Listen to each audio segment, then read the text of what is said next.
قهوة الصباح الباكر تبويبة قانونية موضوعها تشريح ميكانيزمات اختلاس المال العام، ميكانيزمات الرشوة وميكانيزمات الريع.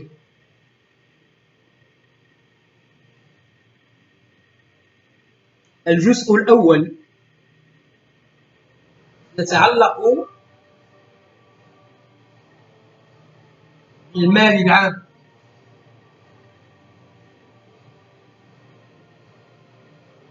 وهي في الحقيقة رسالة إلى من يعنيهم الأمر، وفي الوقت الراهن هي رسالة موجهة بالخصوص إلى السيد شكيب بن موسى بصفته رئيس اللجنة الملكية للنموذج التنموي الجديد.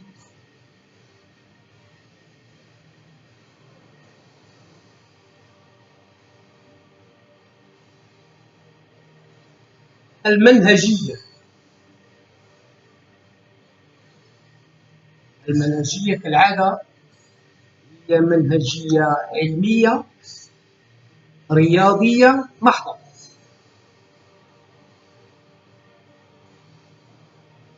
منهجية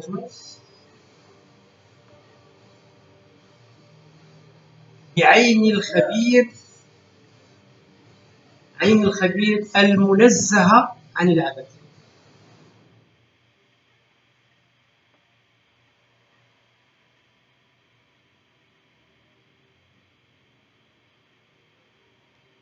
Nouveau modèle de développement.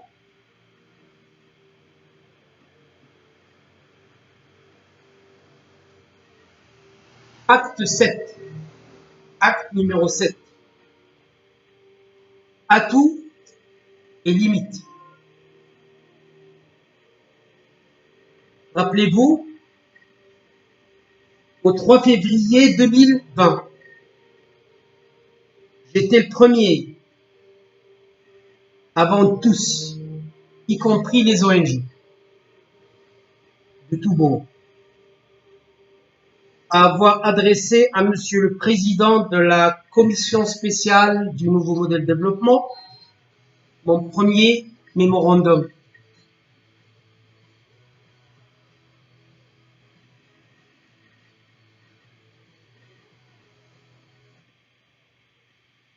J'y ai planté le décor de la dite CSNND et j'y ai adressé les questions préliminaires d'usage.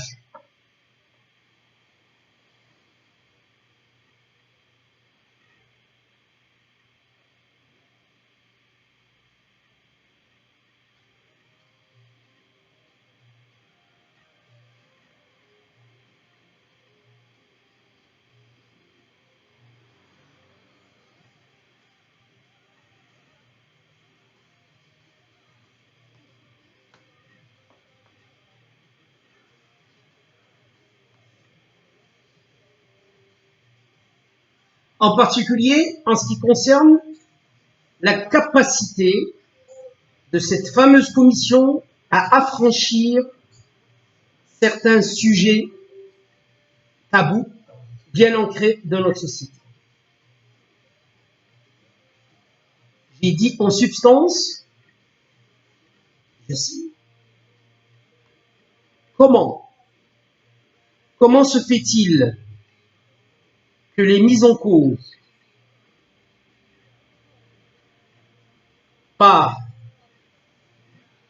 les rapports d'enquête de M. Gétou, ne soient pas confisqués des biens détournés.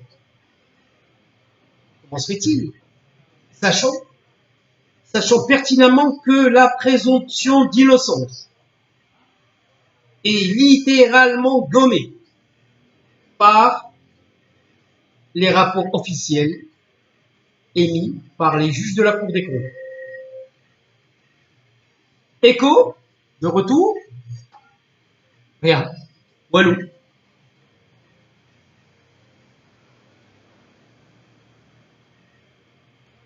Association marocaine de protection des deniers publics.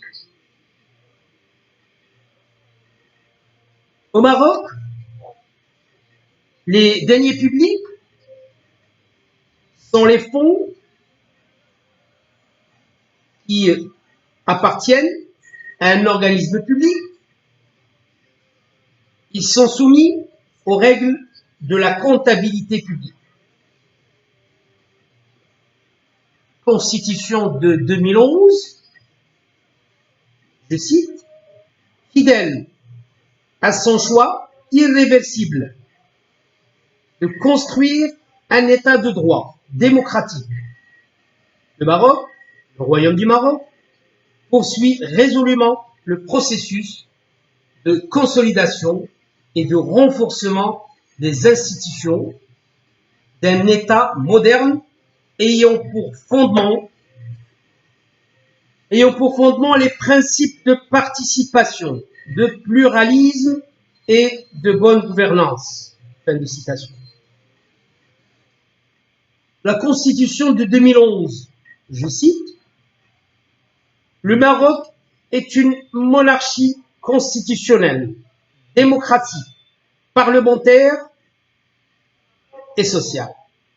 Le régime constitutionnel du royaume est fondé sur la séparation et sur l'équilibre et la collaboration des pouvoirs, ainsi que sur la démocratie citoyenne et participative et les principes de bonne gouvernance et de la corrélation entre la responsabilité et la réédition des comptes. Je répète, la corrélation entre la responsabilité et la réédition des comptes. Il en découle donc l'implication des organes extrajudiciaires dans la protection des deniers publics. Secondo, l'implication des organes judiciaires dans la protection de ces deniers. Les organes extrajudiciaires, vous avez le gouvernement, vous avez aussi les instances non gouvernementales. Les infractions relatives au conflit d'intérêts, au délit d'initié et toute infraction d'ordre financier sont sanctionnées par la loi.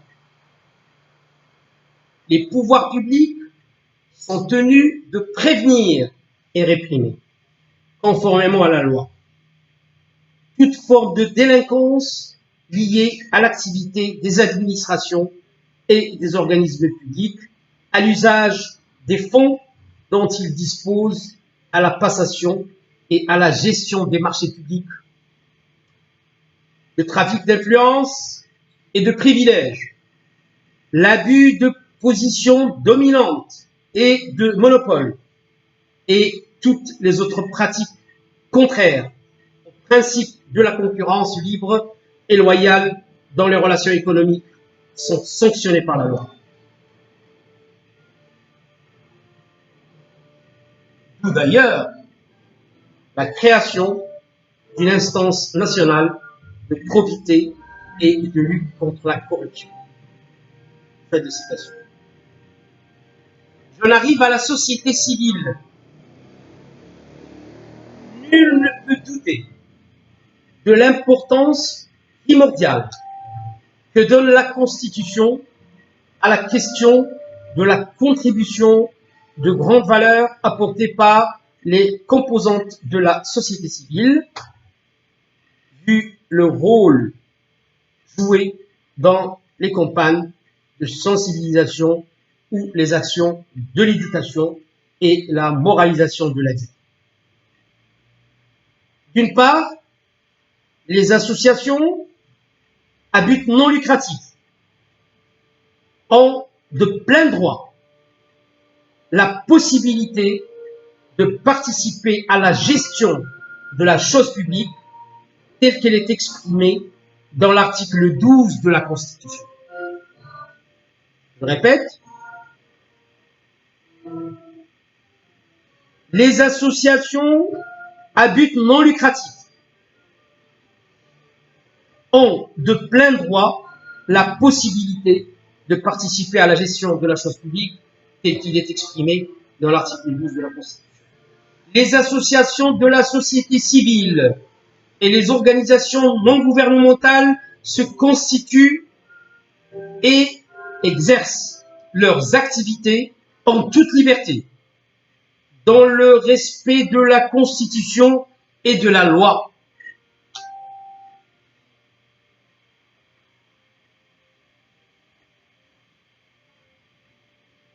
Qu'en est-il des juridictions financières? La Cour des comptes est une juridiction administrative qui est encadrée non seulement par des dispositions constitutionnelles, mais aussi par des mesures prévues dans le Code des juridictions financières promulgué au mois de juin 2002 déjà.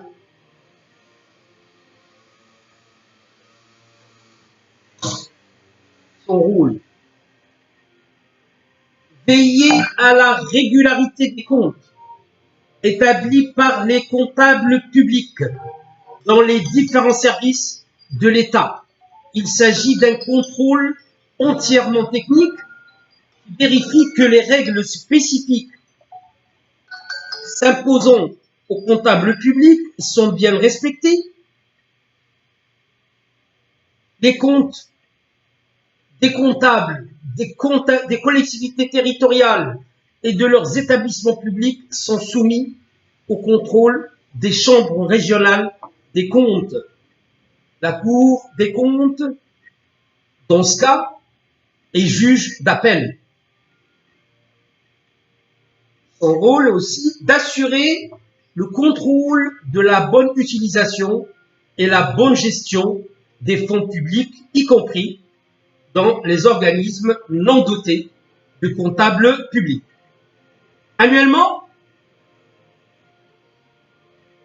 en procédant à des investigations au cours desquelles les juges ont le pouvoir d'effectuer des enquêtes sur pièce et sur place. Sur pièce et sur place. Les tribunaux administratifs. Les tribunaux administratifs, quant à eux, jouent un rôle indéniable dans la protection des deniers publics, en raison de leurs compétences fixées par l'article 8 de la loi 41/90 qui stipule qu'ils sont chargés, c'est-à-dire les tribunaux, de juger en premier ressort les recours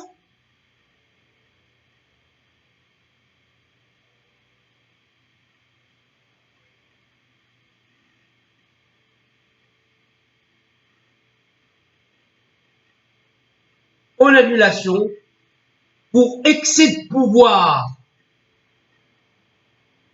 On dit aussi pour abus de pouvoir, à chaque officiellement les solvants, formés contre les décisions des autorités administratives, les litiges relatifs aux contrats administratifs et les actions en réparation des dommages causés par les actes ou les activités des personnes publiques.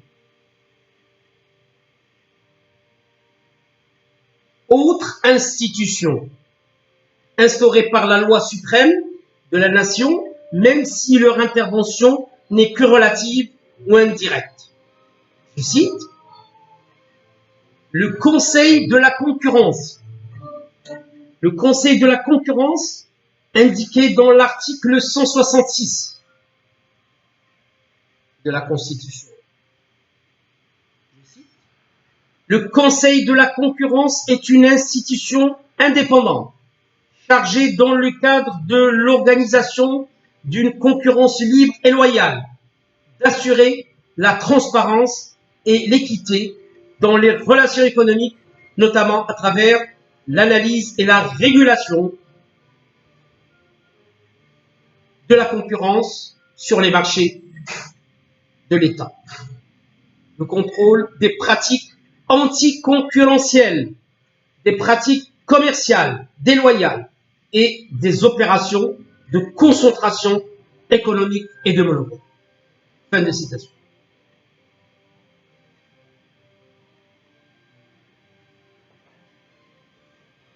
Des exemples vivants.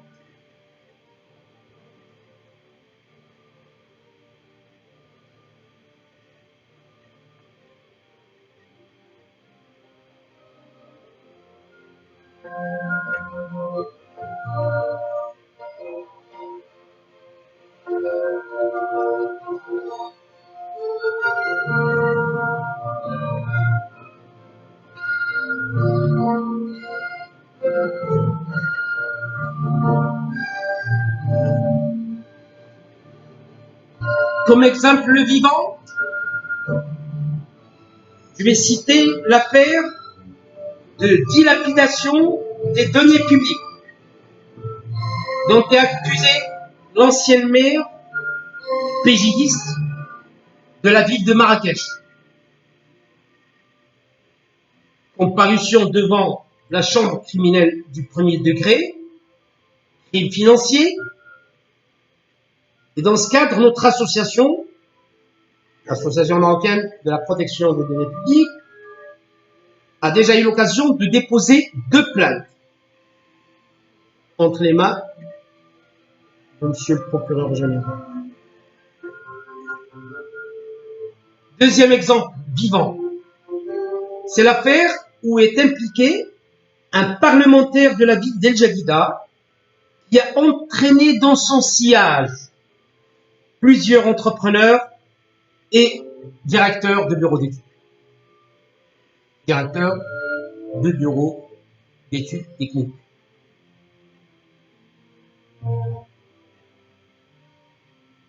En effet, la chambre criminelle de première instance, de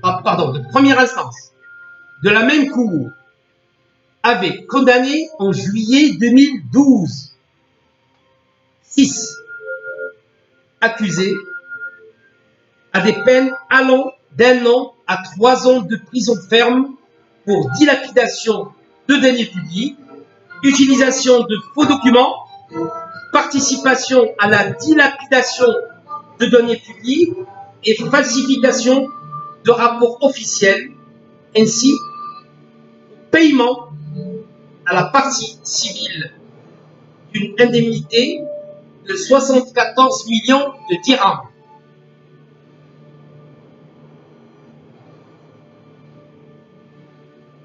Troisième exemple vivant, d'actualité d'ailleurs, c'est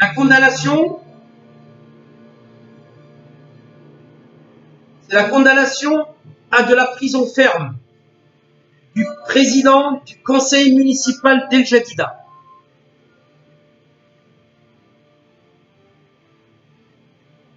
Autre exemple, enquête en cours autour du président du conseil municipal de la ville de Ben Salah. Idem pour l'enquête autour du président du conseil municipal de la ville de Beni Mellal.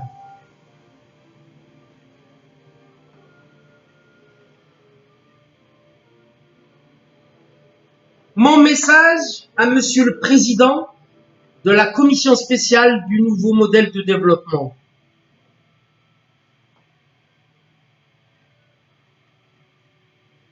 Conseil économique, social et environnemental,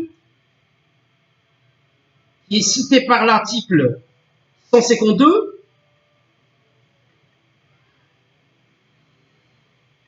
au Maroc, je dirais simplement que le nouveau modèle de développement devra imposer la suprématie de la loi.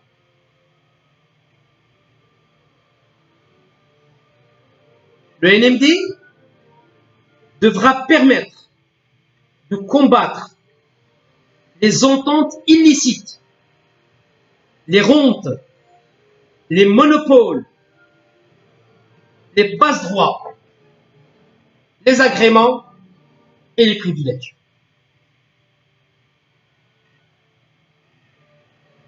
Les privilèges, comme on dit dans notre jargon maroco-marocain, privilèges accordés via la technique de Box-Affi. Le NMD devra instaurer un système de contractualisation porté par des cahiers des charges rédigés en bonne et due forme et par des connaisseurs de la chose publique, par des connaisseurs du code des marchés publics. Cahiers de charges qui vont définir de façon précise mais transparente, totalement transparente, les droits et les obligations des parties contractantes.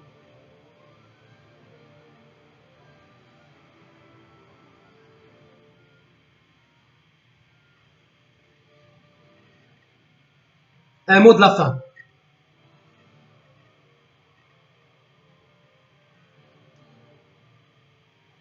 Je m'adresse à la Commission.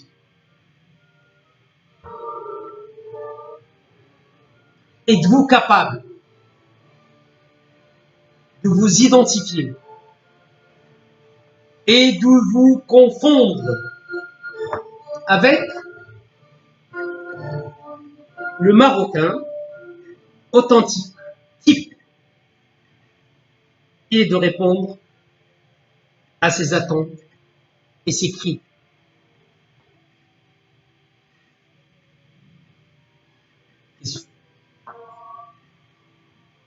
Qui réclame réponse adaptée,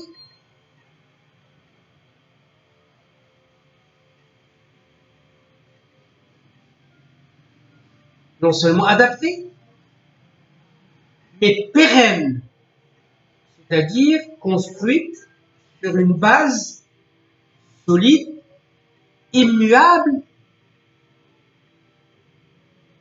et intransigible.